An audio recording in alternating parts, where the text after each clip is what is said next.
나라 속에 또 하나의 나라를 건설하는 로얄 로드 프로젝트가 시작되는 거지. 앞으로 제가 필요하실 겁니다.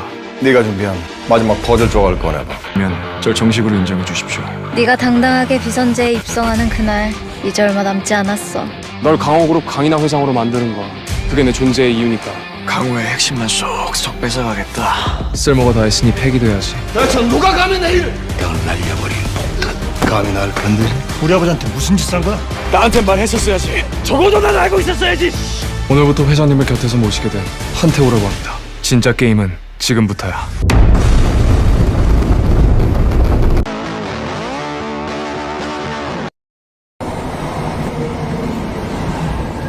Cerita dimulai ketika seorang pemuda miskin berusia 18 tahun yang bernama Han Tae-oh memutuskan untuk pindah ke sebuah pinggiran kota, yakni kota bernama Maju untuk memulai kehidupan barunya di sana. Alasan Tae-oh pindah karena memang dia kini hanya tinggal hidup sebatang kara. Dari keterangannya saat ditanya oleh seorang atuk yang mencarikan rumah kontrakan untuknya, Tae-oh mengatakan kalau ayah dan ibunya telah meninggal.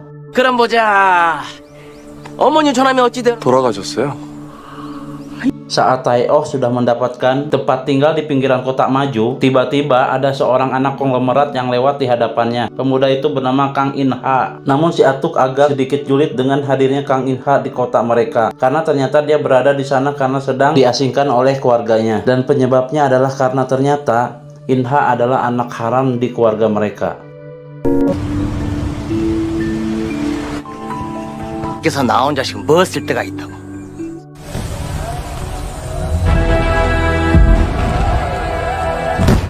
Keesokan harinya, karena Tae-oh membutuhkan pekerjaan untuk menyambung hidup, dia mendatangi supermarket dan sebagainya untuk mencari lowongan kerja. Hingga tidak sengaja saat sedang di Indojuni, Tae-oh melihat si anak haram yakni Kang In-ha sedang mencuri di swalayan tersebut. Namun anehnya si pemilik swalayan membiarkannya dan tidak menegurnya sama sekali. Ternyata kelakuan In-ha mencuri ini memang sudah dilakukan berkali-kali dan bahkan semua orang di kota Maju tidak ada yang mau menegurnya. 뭘 봐? Merasa terganggu dengan Tae-oh yang menatapnya sedang mencuri, In-ha menghampirinya untuk memperjelas sesuatu. Ari maneh naon nepokeun aing ti tadi hayang dihitutan lain.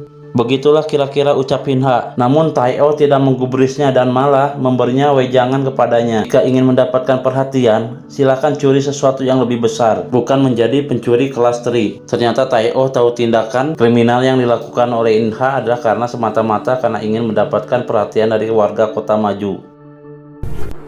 관심 받고 싶으면 더 큰 걸음 쳐. 아니 어땠냐니까? Keesokan hari, di sekolah SMA yang lumayan ternama, Kang In-ha dan teman-temannya yang sedang menunggu jam pelajaran dimulai, ternyata mereka kedatangan seorang murid baru yang katanya dia adalah salah satu murid tercerdas yang ada di Korea. Dan siapa sangka, ternyata murid cerdas itu adalah Han Tae-oh. 자, 들어와. 한태호. Saat jam istirahat pelajaran, Tae-oh yang mencoba mencicipi makanan di sekolah itu tiba-tiba mendapatkan perundungan dari Kang In-ha. Tentu alasannya jelas karena Tae-oh yang sudah merendahkan saat ia ketahuan mencuri tempo hari. Tidak cukup dengan mengusirnya dari meja makan, In-ha melempar Tae-oh dengan sepiring makanan untuk memprovokasinya. Namun siapa sangka ternyata 네가 영 마음에 안 들어서.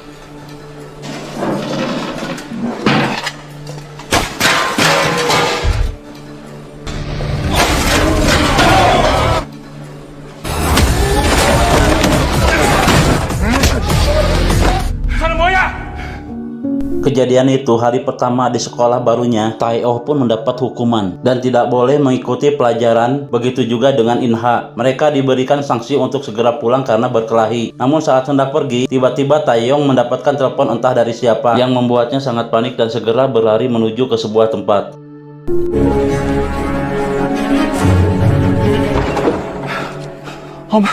Ternyata cerita tentang kedua orang tuanya yang sudah meninggal hanyalah kebohongan belaka, karena setelah mendapatkan telepon tadi, Tae-oh menemui ibunya yang saat itu bersembunyi di sebuah biara, memintanya untuk segera pergi dari sana dan mencari tempat persembunyian baru.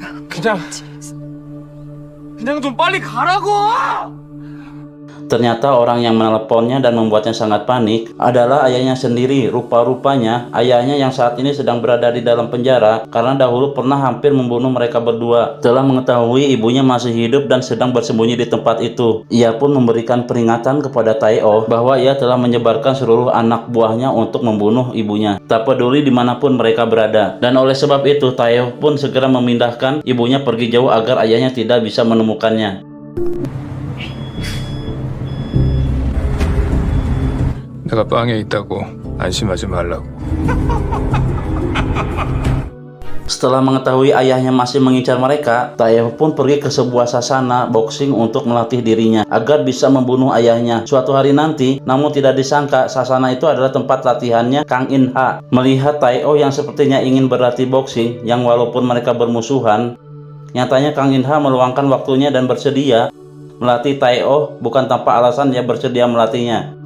Ternyata In-ha hanya ingin menggebuki Tae-oh sampai puas dengan dalih melatihnya. Namun saat Tae-oh sudah kelayangan, tiba-tiba trauma masa lalunya saat ayahnya hendak membunuh ibunya kembali muncul dan membuat Tae-oh menjadi beringas. Sampai-sampai hampir saja membunuh In-ha. Dan dari sinilah akhirnya mereka berdua pun menjadi sedikit lebih akrab.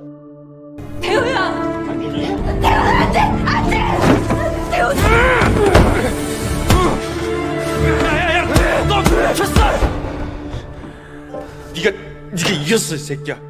Keesokan harinya di sekolah, akhirnya In-ha pun mengetahui alasan kenapa Tae-oh ingin berlatih boxing dan terus saja mengoceh ingin membunuh seseorang. Salah seorang temannya memberitahukan kabar kalau ayah Tae-oh telah membunuh ibunya dan saat ini sedang dipenjara. Namun In-ha tidak memperdulikan hal tersebut dan malah semakin mendekati Tae-oh. 혹시 나도 아직 너한테 씹히는 중이야. 신경 쓰지 말고 나가자. Mengetahui mereka mempunyai nasib yang hampir serupa dengan sama-sama mempunyai dendam pada seseorang, Taeyong pun menawarkan kerjasama kepada In-ha untuk bisa mencapai tujuannya masing-masing, di mana Taeyong sebagai murid tercerdas di Korea menawarkan bantuan kepada In-ha agar ia bisa menjadi pewaris tunggal dan menyingkirkan semua keluarga tirinya yang selama ini selalu saja mengucilkannya. Sedangkan Tae-oh meminta In-ha untuk bisa mengajarkannya menjadi seorang petarung yang handal, sekaligus menjadi orang yang cukup berada agar suatu hari nanti ia bisa membunuh ayahnya. Walaupun awalnya sedikit pesimis, namun karena ucapan Tae-oh yang sangat meyakinkan, akhirnya In-ha pun menyepakati ide tersebut dan mulai bekerja sama untuk bisa membalaskan dendamnya masing-masing. 네가 원하는 걸 이루게 해줄게. 우리 둘이서.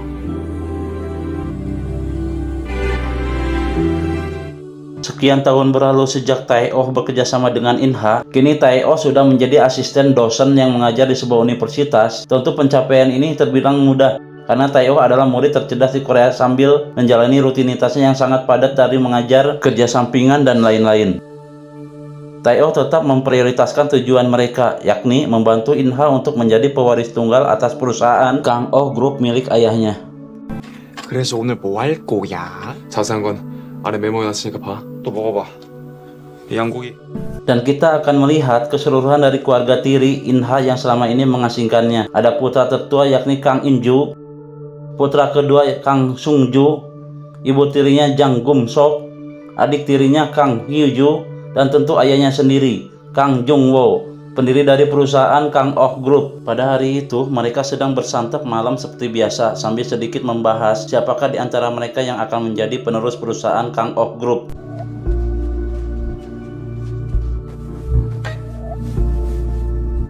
Sementara di kampus, tiba-tiba Tae-oh dipanggil oleh dosennya untuk menghadap. Ternyata sang dosen ingin membeli tesis yang dibuat oleh Tae-oh mengenai Kang-oh Group dari keluarga In-ha, di mana Kang-oh Group sendiri saat ini sedang pusing, ingin membuat terobosan baru agar perusahaan mereka semakin mendunia. Namun tesis yang dibuat oleh Tae-oh benar-benar sangat sempurna, seperti yang diinginkan oleh Kang-oh, yakni mendirikan sebuah perusahaan yang bergerak di bidang bisnis investasi, yaitu sebuah pusat koperasi kemakmuran bersama, di mana ternyata selain untuk investasi, rupa-rupanya tujuan lain yang tersembunyi dari kedok investasi ini adalah untuk sebuah suksesi atau pengambilan paksa kepemimpinan Kang-oh Group, yang tentu tujuan utamanya adalah agar Kang In-ha, si anak haram yang selama ini dibuang, bisa menjadi satu-satunya orang yang menguasai Kang-oh Group oleh 상생 협력 센터. 제 미래를 위해 킵해두겠습니다. Namun ketika Taeyong sedang fokus dengan misinya, tiba-tiba datanglah sebuah masalah yang tak terduga. Masalahnya apa? Apalagi kalau bukan wanita. Ya, tiba-tiba ada seorang wanita malah mampir dalam kehidupan Tayo. Dia bernama Na Hyun. Sebenarnya sejak awal kuliah, Tayo sudah sering berjumpa dengannya. Karena selain mereka satu jurusan, ternyata mereka juga tetanggaan. Karena ingin fokus, Tayo mencoba bersikap acuh kepada Hewon selama ini. Tapi lama-kelamaan, sepertinya Tayo mulai tertarik kepada Hewon. 나혜원이 관심 있냐고. Suatu hari berkat usaha Inha, Tae-oh berhasil menyusup ke dalam Kang Oh Group dengan menjadi seorang guru les untuk adik tirinya, yakni Kang Hyo-ju. Tujuan Tae-oh menjadi seorang guru les tentu untuk bisa merencanakan lebih jauh lagi agar Inha bisa segera menjadi pewaris tunggal dan menguasai perusahaan Kang Oh Group. Namun di luar dugaan, saat Tae-oh menjadi guru les untuk adiknya, ternyata Hyo-ju malah menyukai Tae-oh. 그건 담보 스타일로. 응?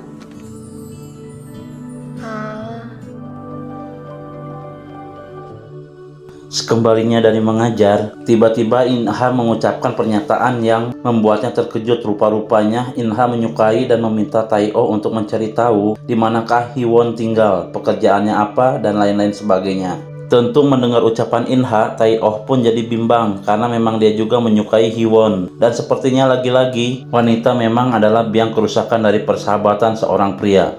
제대로 알아오도록 하세요, 한태호 학생. 진심이었어? Ketika Tae-oh pulang ke kontrakannya, tidak sengaja ia melihat ada seorang wanita yang sedang marah-marah di depan kontrakannya Hwon. Ternyata wanita itu adalah ibunya. Rupa-rupanya selama ini Hwon selalu menghindar dari ibunya dan tak pernah menganggapnya ada, sebab setiap kali ibunya datang bukan untuk merindukan anaknya, tapi selalu saja meminta uang dan menyiksanya. Walaupun tidak tega saat melihat kejadian itu, tapi Tae-oh yang tidak ingin ikut campur urusan orang lain mencoba untuk mengabaikannya. Namun saat melihat Hwon merenung dan berjalan sendirian di tengah hujan, Tae-oh pun tak tega, akhirnya mendekati dan mulai berinteraksi dengan Hwon. 맥주 마실래?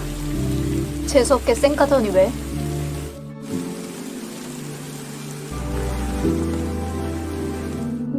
Di Kang Oh Group sendiri, pimpinan Kang Jummo mendapati laporan dari tangan kanan kepercayaannya kalau putra keduanya, yakni Kang Sungju, selama ini bermalas-malasan dan selalu mengambur-amburkan uang untuk bersenang-senang. Padahal, dia adalah salah satu kandidat yang akan mewarisi seluruh kekayaan dari Kang Oh Group dan untuk benar-benar bisa menjadikan Kang Sungju sebagai pewaris tunggal. Ibunya menggunakan rencana licik dengan mendatangi Inha, putra tirinya. Kedatangan ke sana adalah untuk minta Inha mau menyerahkan seluruh saham Kang Oh Group yang diwariskan kepadanya. Tentu dengan cara agar Inha dibuang sebagai kandidat waris. Namun siapa sangka Inha malah menandatangani surat tersebut dengan sangat enteng.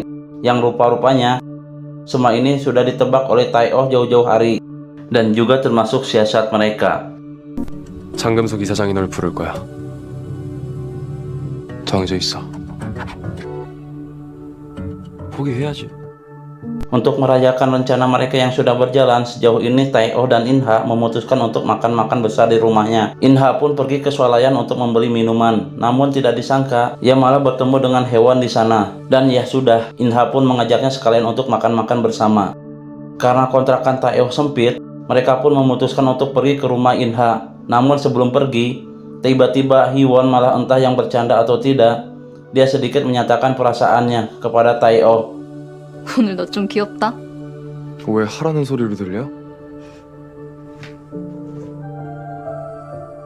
Tidak habis pikir apakah ucapan Hwon serius atau tidak kepadanya, di saat makan-makan, tiba-tiba Inha malah memutuskan untuk menembak Hwon di depannya. Tentu mendengar itu, Tae-oh pun agak sedikit patah hati, karena dia juga menyukai Hwon. Namun ternyata, Hwon sendiri menolak mentah-mentah pernyataan cinta yang dinyatakan oleh Inha. 나랑 사귀자. 나 좀 불편해진다. 근거는 확실하지. Hingga saat Tae-oh dan Hyun sudah pulang, mereka pun berbicara serius tentang alasan ia mendekati Tae-oh. Ternyata Hyun selama ini mempunyai tujuan sendiri mendekatinya. Bukan karena semata-mata ia suka dengan Tae-oh, tapi Hyun rupa-rupanya sudah mengetahui rencana mereka yang hendak menjadikan Inha sebagai pewaris tunggal atas Kang Oh Group dan menyingkir semua saudara tirinya. Hyun pun meminta Tae-oh untuk memasukkannya ke dalam rencana mereka, sebab ia juga sangat ingin mengetahui apakah In-ha benar-benar akan menjadi pewaris Kang Oh Group atau malah lebih. Dicampakkan lagi dan tetap menjadi sampah di keluarga mereka. 도와줄래? 절대. Sementara di sisi lain, In-ha yang sudah jatuh cinta kepada Hyun menyadari kalau sepertinya Tae-oh juga menyukainya. Tentu karena selama ini Tae-oh bahkan tidak mengatakan kalau mereka sebenarnya adalah bertetangga. Dan sepertinya memang wanita akan menjadi penghancur persahabatan mereka.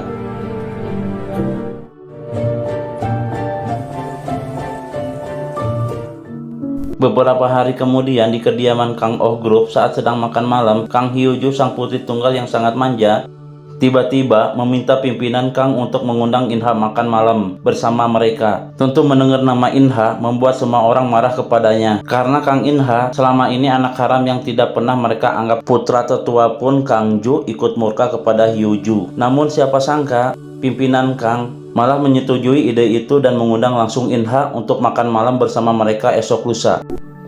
용건만 말하면 여보, 비선제 토요 만찬 참석해. 마음대로 해요. Namun saat In-ha sudah datang untuk memenuhi panggilan, pimpinan Kang tentu seluruh keluarga tirinya menolak dan mencoba mengusir In-ha dari sana. Hanya Yuju lah yang menganggap In-ha sebagai saudaranya. Tidak terima dengan pengusiran In-ha, Yuju yang memang masih labil pun mencak-mencak marah pada seluruh keluarganya, terutama Inju sebagai putra tertua, karena dia dan ibunya yang sangat menolak In-ha. Hingga akhirnya, karena keributan itu, In-ha pun tidak jadi makan malam bersama mereka. 너로 인해 생긴 이 불편한 소동. 야, 진짜 뭘? 거라 믿는다. Setelah perginya In-ha, Inju yang mengira sudah mendukung ibunya secara penuh dan berharap akan mendapatkan pujian, nyatanya dia malah harus dimaki-maki oleh pimpinan Kang. Ternyata pimpinan Kang sangat murka kepada mereka yang telah dengan paksa mengusir In-ha. Padahal dia sendirilah yang sudah mengundangnya secara langsung. 생각해봐야 되겠구나. 아버지, 그게 아니라 Keesokan harinya, dosen Tae-oh mengundang putra kedua dari Kang Oh Group, yakni Kang Sung-ju, untuk melihat sebuah rencana yang sudah ia buat agar Sung-ju bisa menjadi pewaris tahta atas Kang Oh Group. Dan rencana itu adalah tesis yang waktu itu dibeli dari Tae-oh, yakni Pusat Koperasi Kemakmuran. Bersama dengan tesis itu, Sung-ju yakin sekali akan bisa mengakuisisi Kang Oh Group dan menjadi pewaris tahta. Namun yang tidak disangka, mereka tidak tahu kalau sebenarnya semua itu adalah siasat dari Han Tae-oh.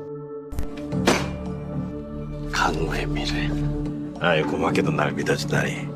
최동욱 센터장님. Di tempat lain, Ibu Hyun yang bekerja di tempat perjudian saat itu melihat bahwa pemilik tempat tersebut sedang membawa berkardus-kardus uang masuk ke dalam klubnya. Karena memang sangat picik, Ibu Hyun pun tidak mempedulikan apa yang akan terjadi kepadanya dan lantas mencuri 50 juta won dari tempat bosnya. Tidak disangka setelah ibunya membawa kabur 50 juta won, orang-orang dari klub tersebut lantas datang ke universitas dan mencari Hyun. Tentu mereka mencarinya untuk meminta pertanggungjawaban atas ibunya yang telah mencuri uang mereka. Namun siapa sangka Hyun bahkan tidak takut dengan mereka dan malah memutuskan untuk melawan. 그 어디까지 가셔? 아니면 경찰서 가서 정식 절차 밟아서 고소. 난 아무 잘못 없어. Berita tentang segerombolan preman datang untuk mencelakakan Hyun pun terdengar sampai ke telinga In-ha. Karena khawatir, In-ha pun mencoba terus menghubungi untuk memastikan. Namun karena teleponnya tidak kunjung dijawab, In-ha segera berlari mencari Hyun. Begitu juga dengan Tae-oh, karena dia juga khawatir Tae-oh mencoba kembali mencari Hyun yang ia tinggalkan di ruang kelas. Namun begitu Tae-oh sampai di sana, alangkah terkejutnya dia saat melihat In-ha yang saat itu sudah sampai terlebih dahulu dan langsung menyosor mulut Hyun yang jigongan.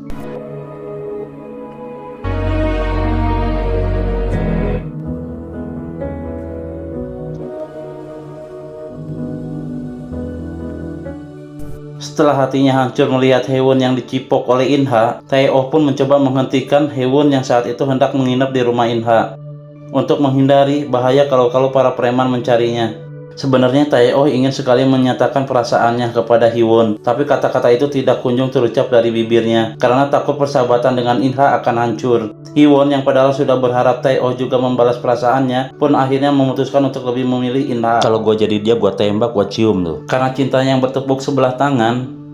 아니 내일 당장이라도 후회 안 할 자신 있어? 후회 안 해. 달라지는 거 아무것도 없어. Namun saat Tae-oh mengira kalau dia sudah tidak bisa menghadapkan Hee-won, ternyata Hee-won sendiri kembali kepada Tae-oh dan meminta maaf. Rupa-rupanya Hee-won juga tidak bisa menyembunyikan perasaannya dan sebenarnya juga lebih memilih Tae-oh. Namun ketika Tae-oh hendak menghampiri Hee-won, tiba-tiba In-ha menelponnya. Dan di saat itulah Tae-oh jadi ragu untuk menerima cinta Hyun dan lebih memilih persahabatannya dengan In-ha agar misi balas dendam mereka bisa terus berjalan sampai tuntas. Jadinya admin kesal campur aduk dengan cerita cinta segitiga. Dan The Impossible Hair part pertama bersambung.